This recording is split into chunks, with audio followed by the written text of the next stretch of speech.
You wake up poorer after a financial crisis, but you never see the moment it happens. No alert on your phone. No headline saying your wealth has been quietly reassigned. And yet, every major financial crisis does the same thing. It moves money from many people to very few. That's not a conspiracy. It's mechanics. And right now, it matters more than most people realize. Because crises don't just destroy wealth, they reorganize who owns what next. Let's slow this down and look at how it actually works. Not the dramatic version with stock market crashes and shouting traders. The calm version. The boring version. The version where the biggest transfers happen while everyone is distracted. Here's the uncomfortable truth. Most people experience financial crises as chaos, but the system experiences them as opportunity. And the people who understand the system are never confused when a crisis hits. They're prepared. To see why, we need to rewind. Every modern economy runs on leverage. Debt. Households borrow. Companies borrow. Banks borrow. Governments borrow. Debt is not a flaw. It's the fuel. As long as asset prices rise, homes, stocks, land, the system feels stable. Everyone looks solvent. Everyone looks rich on paper. But debt has a timing problem.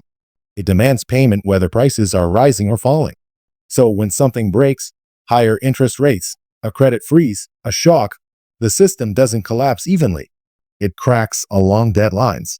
And that's where the transfer begins. Step one is always the same. Asset prices fall. Homes drop. Stocks sell off. Businesses lose valuation. This part makes the news. What doesn't make the news is who is forced to sell and who is not. Because during a crisis, selling is not a choice. It's a requirement. If you're leveraged, meaning you borrow to buy assets, falling prices trigger margin calls, refinancing pressure, or default risk, you sell because you must. If you're liquid, meaning you have cash or access to cheap credit, you wait. Same market. Very different experience. This is the first quiet transfer. Assets don't disappear. They change hands. A homeowner loses a house. A private equity fund buys it at a discount.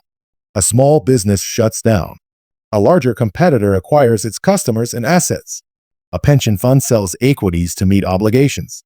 A hedge fund buys them cheaply. Nothing illegal. Nothing dramatic. Just timing. Now comes step two, the intervention. Governments step in to save the system. This is where public perception and reality diverge sharply. People hear words like bailout, stimulus, rescue. It sounds like help is being distributed broadly. But look closely at the channels. Central banks inject liquidity into banks and financial markets. They lower rates. They buy bonds. They stabilize asset prices. This is necessary. Without it, the system implodes. But liquidity doesn't flow evenly. It enters through institutions that already own assets. If you own stocks, bonds, real estate, or businesses, your balance sheet recovers first. If you don't, wages lag. Jobs recover slowly. Savings earn nothing. So while the crisis feels like a shared disaster, the recovery is asymmetric. This is the second transfer. Losses are socialized. Recoveries are concentrated. And then comes the most invisible part. Inflation. Not the dramatic hyperinflation people imagine. The quiet kind. After a crisis, money supply expands. Debt burdens are eased. Prices slowly rise. For asset owners, inflation inflates asset values. For wage earners and savers, inflation erodes purchasing power. No one sends you a bill saying, inflation tax due. It just shows up at the grocery store. Over time, that erosion compounds. That's the third transfer. Now zoom out. This process repeats across crises. The Great Depression, the 1970s debt crisis, the 2008 financial crisis, the pandemic-era shock. Different triggers, same structure. Each time, ownership concentrates. Not because of malice, because of design. The system rewards liquidity, scale, and access to credit during stress, and punishes leverage without buffers. Here's where the irony creeps in. The people most affected by crises are often blamed for them. Homeowners were irresponsible. Workers were unproductive. Governments spent too much. Meanwhile, the architecture that amplifies inequality during crises is rarely questioned because it's technical and boring and abstract. It lives in balance sheets, not speeches. Now let's talk about the math no one likes to say out loud. If you own appreciating assets and can survive downturns, volatility is your friend. Crises compress time. They do in months what would normally take years. They reset prices. They remove competitors. They accelerate consolidation. That's why the largest increases in wealth inequality often follow recessions, not during booms, after busts. This is not an accident. It's an outcome. Public hype tells a different story. We are told crises are unpredictable, black swans, once-in-a-lifetime events. But from the perspective of capital, they're recurring features. Stress tests, moments when the system reveals who can hold and who must fold. And here's the part that makes people uncomfortable. Most policy responses are designed to preserve the system, not to preserve ownership distribution.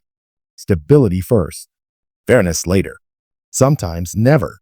That doesn't mean reforms are impossible, but it does mean outcomes are predictable. If you know where money enters the system during a crisis, you know who benefits. And if you know who benefits, you understand why the rules rarely change afterward. Now take a wider lens. As global debt levels rise and interest rates normalize, the system becomes more sensitive to shocks. Small disruptions cause large effects, which means future crises don't need to be dramatic. They can be quiet, localized, sector-specific, slow-moving. And those are the most efficient at transferring wealth, because no one panics. No one demands reform. No one even agrees a crisis is happening until ownership has already shifted. So here's the unresolved question.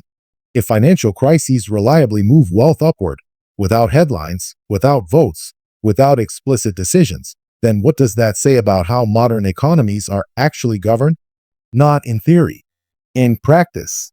Because if the rules of the game only become visible during stress, then maybe the crisis isn't the exception.